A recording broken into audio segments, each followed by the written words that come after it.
In the meadows and forests of the Lainzer Tiergarten in Vienna, created in 1561 by Emperor Ferdinand I as a private hunting preserve, the deer have observed and survived the collapse of an empire, the Anschluss, and occupations.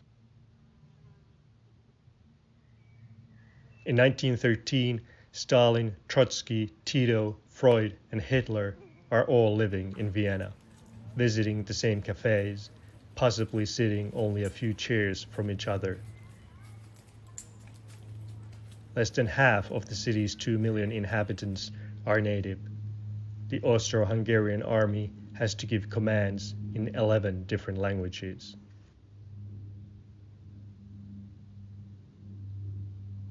Before the war must be one of the most common sentences of European history, before pointing to empires, after to museums. One of the deer stands out with its black hair, black like the coat of Harry Lime on the Ferris wheel. The EFA has deemed the location a place of symbolic nature, place of historical value. By the wheel, Orson Welles told us about the Swiss and the cuckoo clock. The wheel itself was built to celebrate Emperor Franz Joseph's Golden Jubilee in 1897 by 2 British engineers. In 1948, Carol Reed spent 6 weeks of principal photography in Vienna for The Third Man, filming and capturing the ruins, the pre-war glamour and easy charm of the city somewhere under the rubble. From 1945 to 1955, Allies occupy Austria and Vienna.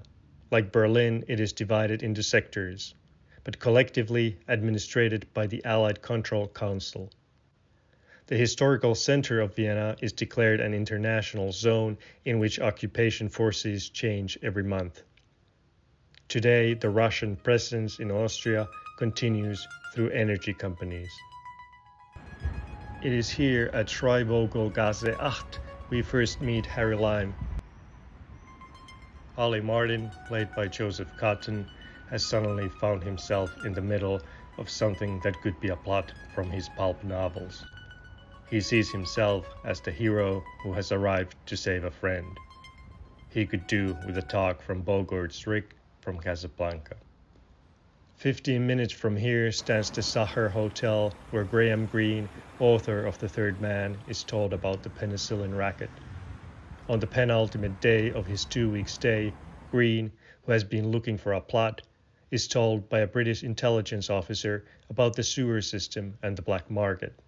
Greene has been sent here by Alexander Korda, who wants to do a film about the power of the occupation.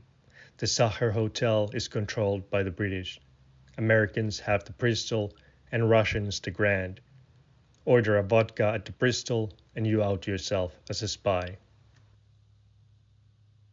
The Miracle of the White Stallions, a 1963 Disney film about General Patton's Operation Cowboy, in which the horses of the Spanish riding school were rescued by his troops. The advancing Soviet army saw the Lipizzaner horses as a potential food source, as did the starving refugees. In 1912, Patton, who had ridden since childhood, represented the US in the Olympics, including in show jumping. Operation Cowboy succeeds. The horses are saved. Right next door is Harry Lime's apartment. Palais Pallavicini's sculpted female figures caused a stir in 1780. The Central Friedhof, Central Cemetery, is one of the largest cemeteries in the world, with over 3 million graves. The real-life notable interments, of which there are many, among them Beethoven, Schubert, and Strauss, are overshadowed by the twice buried Harry Lime. Near to the fictional burying place of Lime are the Soviet war graves with close to 3,000 real casualties. Today, tours are organized to the sewer system where Harry Lime meets his end.